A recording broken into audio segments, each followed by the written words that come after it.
శమంతకమణి. ఈ పేరు వినగానే మనకు ముందుగా గుర్తొచ్చేది సాక్షాత్తు ఆ శ్రీకృష్ణుడే ఈ మణిని తన రాజ్యానికి రప్పించడానికి విశ్వ ప్రయత్నాలు చేశాడు అని. అయితే అసలు ఈ మణి భూమి మీదకు ఎలా వచ్చింది? నిజంగా దీనికి ప్రకృతి వైపరీత్యాలను సైతం ఆపగలిగే శక్తి ఉందా? మహాభారత కాలం నాటి ఈ శమంతకమణికి వినాయక చవితికి ఉన్న సంబంధం ఏంటి? అండ్ రోజుకి 896 కిలోల బంగారాన్ని సృష్టించగలిగే శక్తి ఉన్న ఈ శమంతకమణి ఇప్పుడు ఎక్కడ ఉంది అన్న విషయాలన్నీ ఈ వీడియోలో చెప్పబోతున్నాను. శమంతకమణి కథ చాలా ఇంట్రెస్టింగ్ గా ఉంటుంది. ఎందుకంటే ఇందులో త్రేతాయుగానికి చెందిన జాంబవంతుడు, ద్వాపర యుగంలోని శ్రీకృష్ణ బలరాములతో పాటు ఇప్పుడు బ్రిటిషర్స్ ఆధీనంలో ఉన్న కోహినూర్ డైమండ్ గురించి కూడా చెప్పబోతున్నాను. కాబట్టి సో నెక్స్ట్ 10 నిమిషాలు అలా వెనక్కి కూర్చొని రిలాక్స్ అవుతూ ఈ వీడియోని చివరి వరకు చూడండి. నేను మిమ్మల్ని కొన్ని వేల సంవత్సరాల వెనక్కి తీసుకెళ్లబోతున్నాను. This is Durga Prasad. Welcome to a touch of mystery Telugu. ఒక వినాయక చవితి రోజు తన భక్తులు పెట్టే ప్రసాదాన్ని కడుపు నిండా తిని విఘ్నేశ్వరుడు కైలాసానికి బయలుదేరాడు. సరిగ్గా పార్వతీ పరమేశ్వరుల దగ్గరకు వెళ్లగానే సాష్టాంగ నమస్కారం చేయడానికి ప్రయత్నించాడు. అప్పటికే ప్రసాదాలు తిని తన కడుపు ఉబ్బి ఉండడం వల్ల తన చేతులు భూమికి అందక చాలా ఇబ్బంది పడుతున్నాడు. ఇంతలో పరమేశ్వరుడి తల మీద ఉన్న చంద్రుడు విఘ్నేశ్వరుడిని చూసి ఎగతాళిగా నవ్వడం మొదలుపెట్టాడు.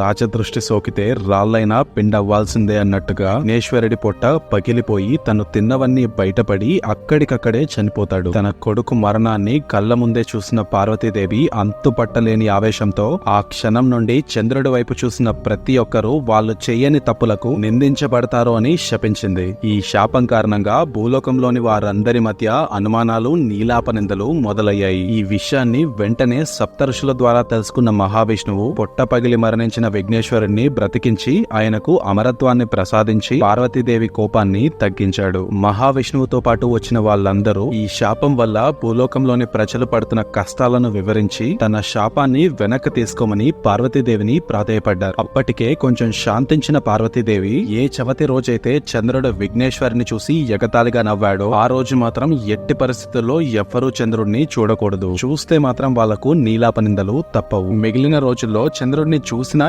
ఎటువంటి చెడు జరగదు అని తన శాపాన్ని సవరించింది. సో ఇది పార్వతీదేవి చంద్రుడికిచ్చిన శాపం. అందుకే వినాయక చవితి రోజు ఎవ్వరూ చంద్రుడిని చూడకూడదు అని మన పెద్దవాళ్ళు చెప్తూ ఉంటారు. అయితే ఈ శాపం వల్ల మనలాంటి మనుషులే కాకుండా సాక్షాత్తు ఆ శ్రీకృష్ణుడే ఎంతటి నీలాపనిందలు పడాల్సి వచ్చిందో ఇప్పుడు తెలుసుకుందాం. ద్వాపర యుగంలో శ్రీకృష్ణుడి రాజ్యంలోని సత్రాజిత్తు అనే వ్యక్తి సూర్య భగవానుడి మీద అపారమైన భక్తిని కలిగి ఉండేవాడు. ఇతను సూర్య భగవానుడి కోసం చేస్తున్న తీవ్రమైన తపస్సును మెచ్చి ఒక రోజు సూర్య భగవానుడు ప్రత్యక్షమవుతాడు. తన కళ్ళ ముందు దగదగా మెరిసిపోతున్న సూర్యుడి కాంతిని తట్టుకోలేక ఆయన్ని మానవ రూపంలోకి రమ్మని సత్రాజిత్తు కోరుతాడు. తన కోరిక ప్రకారం మానవ రూపంలోకి మారి తన దగ్గరికి వస్తున్న సూర్యుడి మెడలో సత్రాజిత్తు ఒక ఎర్రటి మణిని గమనించి దాన్ని ఇష్టపడి దాన్ని తనకు ఇవ్వమని సూర్యుడిని కోరుతాడు. తన భక్తుడి కోరిక మేరకు సూర్య భగవానుడు ఆ మణిని సత్రాజిత్తుకు ఇచ్చి, సత్రాజిత్త, ఇది మామూలు మణి కాదు, ఇదే శమంతకమణి. ఈ మణి ఎక్కడుంటే అక్కడ ఎటువంటి ప్రకృతి వైపరీత్యాలు జరగవు. అంతేకాదు ఇది రోజుకి 8 బారువుల బంగారాన్ని కూడా ఇవ్వగలదు అని చెప్పి అక్కడి నుండి వెళ్లిపోయాడు. 8 బారువులు అంటే ఒక క్యాలిక్యులేషన్ ప్రకారం 896 కేజీలని, ఇంకొక క్యాలిక్యులేషన్ ప్రకారం 77 కేజీలని వస్తుంది. సో ఇలా సూర్య భగవానుడి మెడలో ఉండాల్సిన శమంతకమణి భూమి మీదకైతే వచ్చింది. అయితే ఇది జరిగిన కొద్ది రోజులకే మళ్లీ వినాయక చవితి రానే వచ్చింది. ఆ రోజు నారదుడు శ్రీకృష్ణుడిని కలవడానికి ద్వారకకు వచ్చాడు.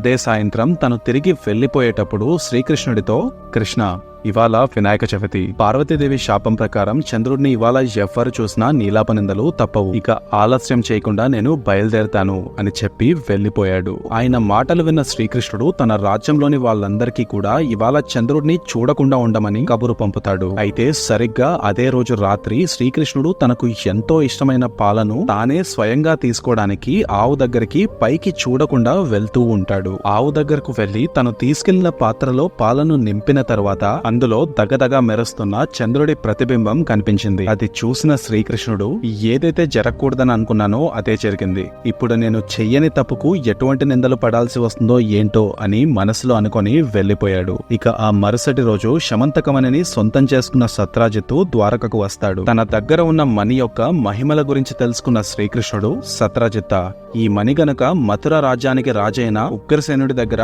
ఉండి ఉంటే ఆ రాజ్యంలోని ప్రజలు సంతోషంగా ఉండడానికి, ఆ రాజ్యపు ఖజానా కూడా నిండుగా ఉండడానికి సహకరిస్తుంది కదా అని అన్నాడు. అది విన్న సత్రాజితుడు ఆ మణి తనకు సూర్య భగవానుడిచ్చిన అనుగ్రహమని, అది ఉగ్రసేనుడికి ఇవ్వడం కుదరదు అని చెప్పి వెళ్లిపోయాడు. శ్రీకృష్ణుడు కూడా అది తన కష్టం వల్ల దక్కిన వరం కాబట్టి సత్రాజితుడి అభిప్రాయాన్ని అర్థం చేసుకున్నాడు. అయితే ఇది జరిగిన కొన్ని రోజుల తర్వాత ఒకరోజు సత్రాజితుడి తమ్ముడైన ప్రసేనుడు ఆ శమంతకమణిని తన మెడలో వేసుకుని వేటకు బయలుదేరాడు. సమంతకమణి ఎర్రగా మెరుస్తూ ఉండడం వల్ల అది ఒక మాంసం ముక్కేమో అనుకుని అడవిలోని సింహం దాడి చేసి ప్రసేనుడిని చంపేసి ఆ మణిని తీసుకెళ్లిపోయింది. అంతలో అటుగా వెళ్తున్న జాంబవంతుడు ఆ సింహాన్ని దాని నోట్లో ఉన్న మణిని చూశాడు. జాంబవంతుడు శ్రీరాముడి యుగానికి చెందినవాడు. ఆ యుగంలో శ్రీరాముడు నేను మళ్లీ ద్వాపర యుగంలో నీకు దర్శనమిస్తాను అని జాంబవంతుడికి వరాన్ని ఇచ్చుంటాడు. అలా శ్రీరాముడి కోసం ఎదురు చూస్తున్న జాంబవంతుడు ఆ సింహాన్ని చంపేసి దాని నోట్లో ఉన్న మణిని తీసుకెళ్లి తన కూతురైన జాంబవతికి బహుమానంగా ఇస్తాడు.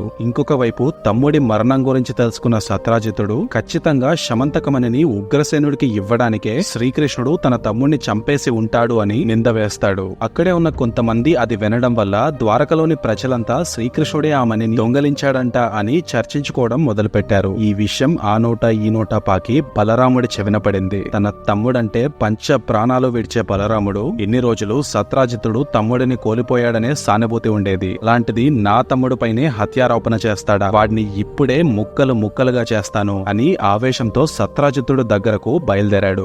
విషయం తెలుసుకున్న శ్రీకృష్ణుడు ఇది వినాయక చవితి రోజు చంద్రుడిని చూడడం వల్ల జరుగుతున్న నీలాప నిందల్లో ఒక భాగమే అని గ్రహించి తన మీద పడిన నిందను తానే పోగొట్టుకుంటాను అని బలరాముడికి చెప్పి అడవికి బయలుదేరాడు. కొద్దిసేపటికి ప్రసేనుడు చనిపోయిన స్థలానికి చేరుకుంటాడు. అక్కడున్న సింహపు కాలిగుర్తలను గమనించి ఆ అడుగులను ఫాలో చేస్తూ వెళ్తాడు. కొద్ది దూరం వెళ్ళాక సింహపు అడుగుల కన్నా పెద్ద అడుగులు కనిపిస్తాయి. అప్పుడే శ్రీకృష్ణుడికి ఎవరో ఈ సింహాన్ని చంపి శమంతకమణిని సొంతం చేసుకుని ఉంటారు అని గ్రహించి ఇక ఆ పెద్ద అడుగులను ఫాలో చేస్తూ వెళ్తాడు. అప్పుడే ఆయనకు కొండల్లో ఉన్న ఒక గుహ కనిపిస్తుంది. లోపలకు వెళ్లి చూస్తే అక్కడ జాంబవంతుని కుమార్తె అయిన జాంబవతి చేతిలో శమంతకమణి కనిపిస్తుంది. కృష్ణుడిని చూసి ఎవరో తెలియని వాళ్ళు వచ్చారు అని జాంబవతి గట్టిగా అరిచేటప్పటికీ లోపల ఉన్న జాంబవంతుడు బయటకు వచ్చి ఎవరు నువ్వు, ఇక్కడికి ఏ పని మీద వచ్చావు అని అడుగుతాడు. అప్పుడు శ్రీకృష్ణుడు నేను ద్వారకకు చెందిన శ్రీకృష్ణుడిని, నేను ఈ శమంతకమణి కోసమే వచ్చాను. మర్యాదగా దీన్ని నాకు ఇచ్చేస్తే మంచిది, లేదంటే యుద్ధం చేసి మరీ తీసుకెళ్లాల్సి ఉంటుంది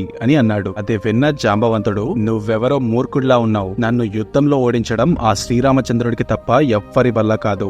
ఇప్పటికైనా ఆలస్యం చేయకుండా ఇక్కడ నుండి పారిపో, అనవసరంగా ప్రాణాల మీదకు తెచ్చుకోకు అని అన్నాడు.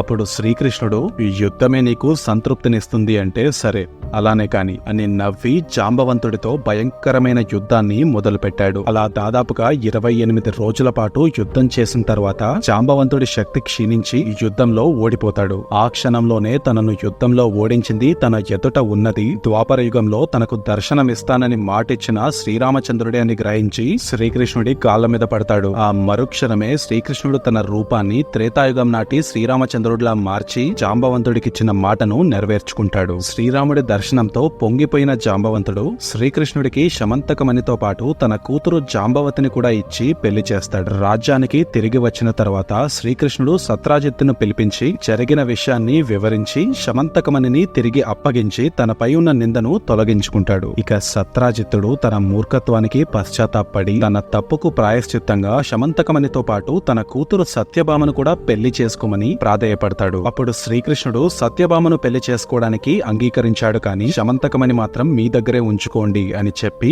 వెళ్లిపోయాడు. అయితే ఇదంతా జరగక ముందు సత్రాజితుడు శతధన్వుడు అనే రాజుకు తన కుమార్తె అయిన సత్యభామను ఇచ్చి పెళ్లి చేస్తాను అని మాటిచ్చుంటాడు. కానీ తన పశ్చాత్తాపం కారణంగా శ్రీకృష్ణుడికి సత్యభామకు పెళ్లి చేసేశాడు. అప్పటికే ఇది మనసులో పెట్టుకుని రగిలిపోతున్న శతధన్వుణ్ణి అక్రూరుడు అనే శ్రీకృష్ణుడి భక్తుడు ఇంకా రెచ్చగొడుతూ శతధన్వా, నీకిచ్చిన మాటను తప్పి సత్యభామను శ్రీకృష్ణుడికిచ్చి పెళ్లి చేసిన సత్రాజిత్తును అంతం చేసి తన దగ్గర ఉన్న శమంతకమణిని లాక్కొనిరా అని అన్నాడు. ఆవేశంలో శతధనుడు తన విచక్షణా జ్ఞానాన్ని కోల్పోయి నిజంగానే సత్రజిత్తుడిని చంపేశాడు. ఈ విషయం సత్యభామ ద్వారా తెలుసుకున్న శ్రీకృష్ణ బలరాములు శతధనువుని తరుముకుంటూ వెళ్తారు. అలా కొంత దూరం వెళ్ళాక శ్రీకృష్ణుడు బలరాముడిని ఇక్కడే ఆగమని చెప్పి ఇంకొద్దిసేపు తరుముకుంటూ వెళ్లిన తర్వాత తన సుదర్శన చక్రాన్ని ఉపయోగించి శతధనువుని చంపేస్తాడు. అయితే ఎంత వెతికినా చనిపోయిన శతధనుడి శరీరం దగ్గర శమంతకమణి కనిపించకపోవడంతో అదే విషయాన్ని బలరాముడికి చెప్తాడు. అప్పుడు బలరాముడు ఆ మణిని నువ్వే తీసేసి అబద్ధం చెప్తున్నావు అని శ్రీకృష్ణుడిని అనుమానించాడు. అది విన్న శ్రీకృష్ణుడు నవ్వి శమంతకమణికి ఉన్న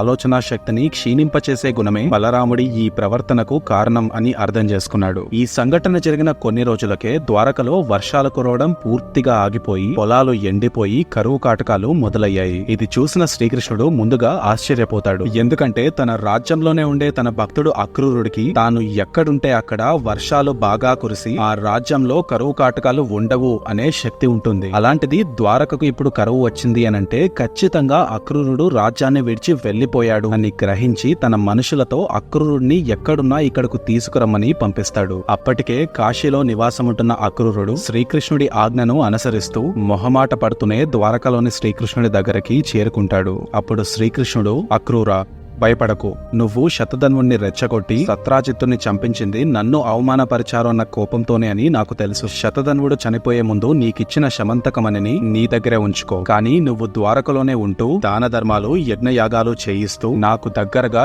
ఇక్కడే ఉండిపో అని అన్నాడు. ఇది విన్న అక్రూరుడు అలానే పాటిస్తాను అని మాటిచ్చి ఎర్రగా దగదగా మెరుస్తున్న శమంతకమణిని తన సంచలో నుండి బయటకు తీసి చూయిస్తాడు. అప్పుడే బలరాముడు కూడా అనవసరంగా శ్రీకృష్ణుడిని నిందించానే అని బాధపడతాడు.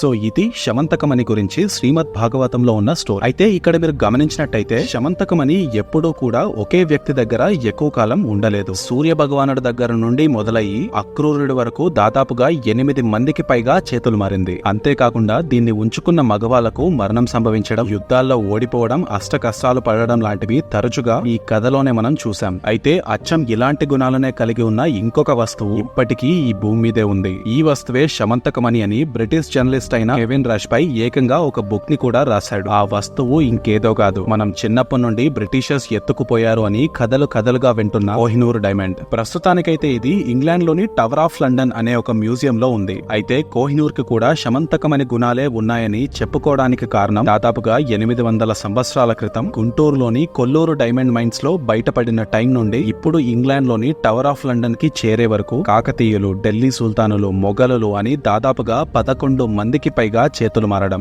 దానికి తోడు అచ్చం శమంతకమణిలాగే కోహినూర్ ని తమ దగ్గర ఉంచుకున్న మగవాళ్లలో అలావుద్దీన్ ఖిల్జీ, బాబర్, షాజహాన్, ఔరంగజేబ్ లాంటి వాళ్ళందరూ కూడా యుద్ధాలు ఓడిపోతూ గొడవలు జరిగి ఒకరు తర్వాత ఒకరు చనిపోవడం. అండ్ సరిగ్గా ఇది ఎప్పుడైతే దులీప్ సింగ్ అనే రాజు నుండి క్వీన్ విక్టోరియా కిరీటంలోకి చేరిందో అప్పటి నుండే ఈ మారణకాండ ఆగిపోయింది. వీటన్నిటి గురించి రీసెర్చ్ చేసిన బ్రిటిష్ జర్నలిస్ట్ కెవిన్ రష్ పై తన బుక్ లో ఈ కోహినూర్ డైమండే శమంతకమణి అని రాయడం వల్లే చాలా మంది దీన్ని బలంగా నమ్మడం మొదలు పెట్టారు. మరివి ఎంతవరకు నిజం అని నన్ను అడిగితే ఖచ్చితంగా ఇవి రెండు ఒకటి కాదు అనే చెప్తాను. అంత ఖచ్చితంగా చెప్పడానికి 2 బలమైన కారణాలే ఉన్నాయి. సో జాగ్రత్తగా వినండి. మొదటిది, విష్ణు పురాణం ప్రకారం సూర్య భగవానుడికి చాలా ఇష్టమైన రాయి కెంపు అంటే రూబీ. తెలుగులో మనం మాణిక్యం అని కూడా పిలుస్తూ ఉంటాం. తనకు ఇష్టమైన శమంతకమణి అనే ఒక మాణిక్యాన్ని తన మెడలోని హారం నుండి తీసి శత్రాజిత్తుడికి ఇచ్చారు అని చెప్పుకుంటారు. అయితే కోహినూర్ అనేది రూబీ కాదని డైమండ్ అని మనందరికీ తెలిసిందే. అందుకే ఇవి రెండు ఒక్కటి కాదని బలంగా నమ్ముతారు.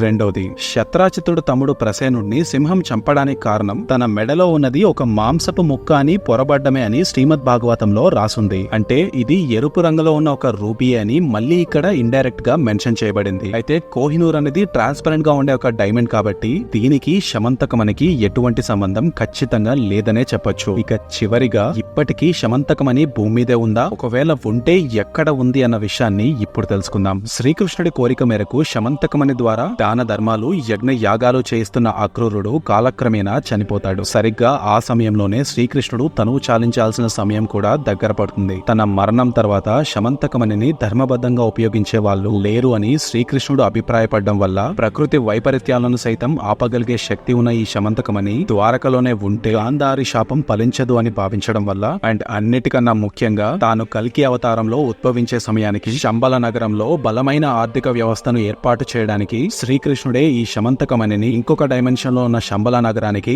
యోగుల సామ్రాజ్యానికి అధిపతి అయిన మైత్రేయుల వారి ద్వారా పంపించేశాడు అని ఎంతో మంది యోగులు చెప్తూ ఉంటారు. సో ఇది శమంతకమణి కథ.